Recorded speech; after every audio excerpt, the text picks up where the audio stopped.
Hello viewers, আসসালামু আলাইকুম। আজ আমি দেখাবো কিভাবে ভিডিও ব্যাকগ্রাউন্ড চেঞ্জ করতে হয়। সো চলুন দেখে আসি।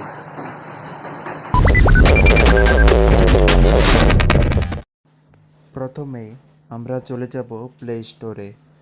সেইখানে সার্চ বারে লিখব ইনশট ভিডিও এডিটর।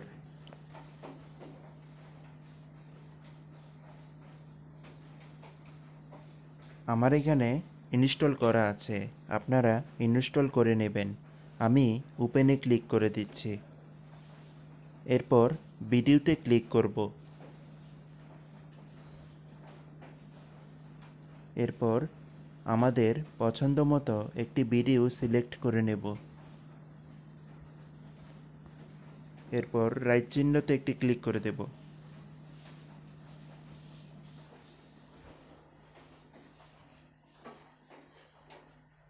এরপর আমরা চলে যাব কাট আউটে।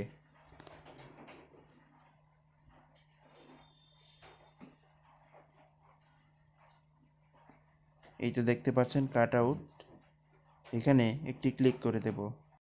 এরপর ক্রমা অপশনটিতে একটি ক্লিক করে দেব। এখন এই বৃত্তটাকে একটু ডানে সরিয়ে নেব। নিজের প্রয়োজন মতো ব্রাইটনেস বাড়িয়ে নেব।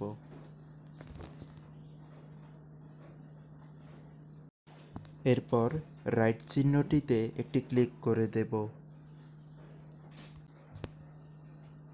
এরপর চলে যাব ব্যাকগ্রাউন্ডে। এই তো দেখতেই পাচ্ছেন ব্যাকগ্রাউন্ড, সেইখান থেকে আমরা আমাদের পছন্দ মতো ব্যাকগ্রাউন্ড কালার সিলেক্ট করে নিতে পারবো।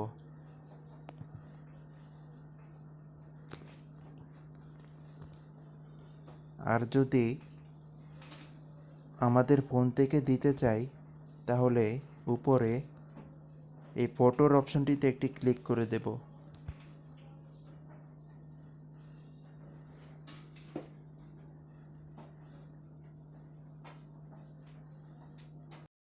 এখান থেকে আমরা আমাদের পছন্দ মতো ফটো অথবা ভিডিও সিলেক্ট করে দেব।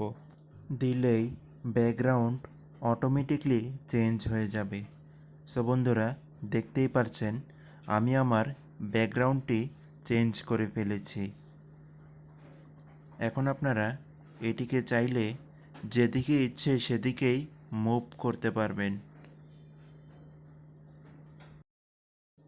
প্রয়োজন হলে এখান থেকে কালারও চেঞ্জ করতে পারবেন। এরপর রাইট বাটনে ক্লিক করে দেব। সেখান থেকে ক্যানভাস অপশনটিতে চলে যাব এবং আমাদের চ্যানেল অনুযায়ী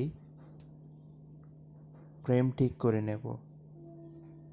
এরপর ডান পাশে সবার উপরে এক্সপোর্ট লেখা আছে, সেখানে একটি ক্লিক করে দেব।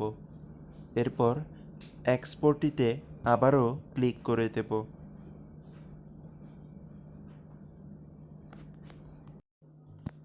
দেখতে পাচ্ছেন এইখানে এক্সপোর্টিং হচ্ছে।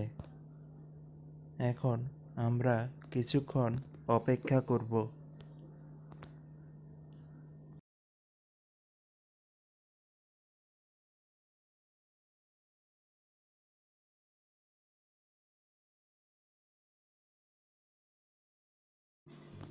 এক্সপোর্টিং হয়ে গেছে।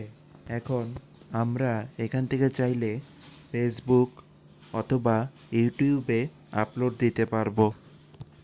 বন্ধুরা, ভিডিওটি ভালো লেগে থাকলে আমার চ্যানেলটিতে একটি সাবস্ক্রাইব এবং বেল আইকনটিতে একটি ক্লিক করে দেবেন। ধন্যবাদ।